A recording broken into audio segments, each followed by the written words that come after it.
अस्सलामु अलैकुम वरहमतुल्लाहि वबरकातुहू। ګرانو کتونکو زه یم عزیر خان. ګرانو کتونکو نن تاسو سره په JN21 نیوز باندې د پیښور یو سټوري شیر کوم چې پهاړپور تاڼې سره حدودو کې یوسف آباد یو کلی دی. هلته کې یو واقعه مخې ته راغلی ده چې مطلب هلته کې یوه زنانه وه او یو هلک چې کوم دی هغې چې کوم دی په اسپتال کې ټولو نه اول ملاقات شوی. ملاقات چې کله وشو نو هغې چې کوم دی ولګېدل نو بیا یې د واده دپاره ځان له خپل مطلب بندوبست کو.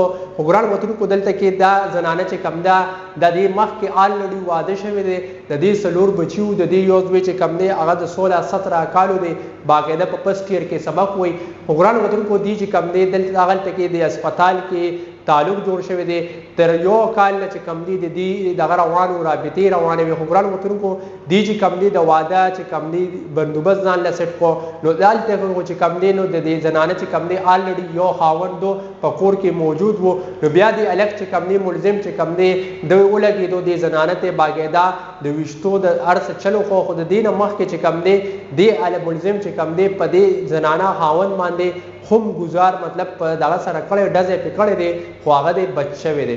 ګرانو وطنونکو که موږ وګورو نن سبا زموږ په معاشره کې دا څیزونه ډېر زیات دي چې د زنانه واده شوي هغې بل کس سره مطلب دغه یا تعلقات دي د ګپ شپ لګي تعلقات دي. د موبایلو زمانه ده څنګه تاسو ته پته ده وخت نن سبا ډېر زیات خراب دی. هم دغسې دلته د پېښور کې یو واقعه راغلی ده یوسف آباد کې چې هلته کې چې کوم دی یوه زنانه ده یو هلک دی ملزم هغه چې کوم دی هغې چې کوم دی د یو کال نه تعلق و په اسپتال کې ټولو نه اول ملاقات شو. بیا چې کوم دی ولګېدو دا هلک چې کوم دی ولګېدو د ښځې دا خاوند دی ویشتو خو هغه دی بچ شو. دا هغه دی بچ شو.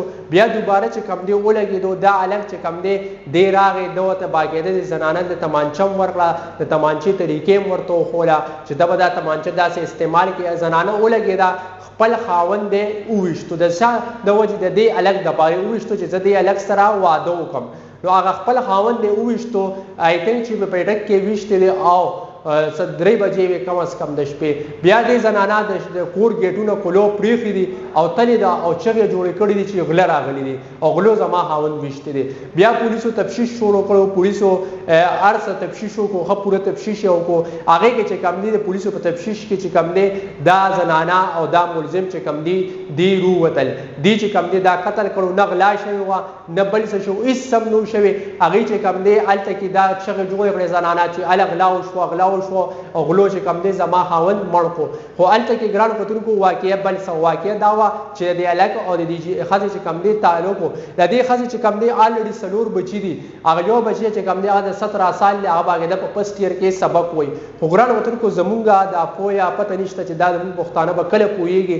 نو اوس د حق خاوند غریب چې کوم دی هغه یې مړ کړو. اوس چې کوم دی ملزمان باقاعده دواړه ګرفتار شوي دي. پولیسو چې کوم دی زند دنده په 24 غنټو کې چې کوم دی ملزمان هم ګرفتار کړي دي. د قانون ګرفت کې هم راوستي دي. ګرانو وطنکو دلته کې که موږ وګورو دا معاشره صاحب چې دا کم طرف ته روانه چې زموږ دا چې اوس د دې آلرډي واده شوی دی چې د ستا 4 بچي دي یو زوی دی د فسټ ایئر کې سبق وایي.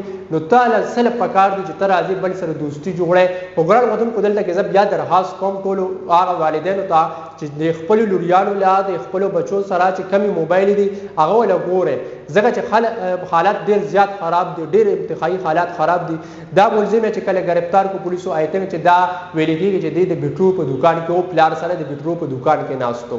نو ګران وطنکو دا وګورئ چې دا د دې ملزم هم ماته څه دومره عمر نه ښکارېده عمر هم ډېر کم دی. خو ګران وطنکو تاسو ته به دا سیټ سره پکچر چې ښکاري هم دی باقاعده زنانه هم ګرفتار کړې ده او د هلک هم ګرفتار کړی دی. نو بیا د څه دپاره بس صرف او صرف د واده دپاره چې دې زنانه هم وي چې زه د هلک سره واده وکړم او د هلک هم وي بس یو قسمه تعلق یو هغې وي چې موږ یو واده وکړو او د مخې نه دا خاوند لر کړو چې دا خاوند زموږ د مخې نه لر شي. هغه شانتې خو واده کولی نه شو څنګه تاسو ته پته ده د پښتو معاشره ده او کېدی هم نه شو داسې. نو هغه چې کوم دی د مخې نه هغه خاوند لر کړو اول او بیا چې کوم دی ځان له خپل بندوبست کړو خو هغې کې چې کوم دی کامیاب نه شو هغې کې ګیر شو. نو دا پېښور دغه پهاړپور سره هلته کې حدودو کې یو واقعه راغلی وه هغه مې در سره شیر کړه. ما له رای کې اجازت د الله په امان.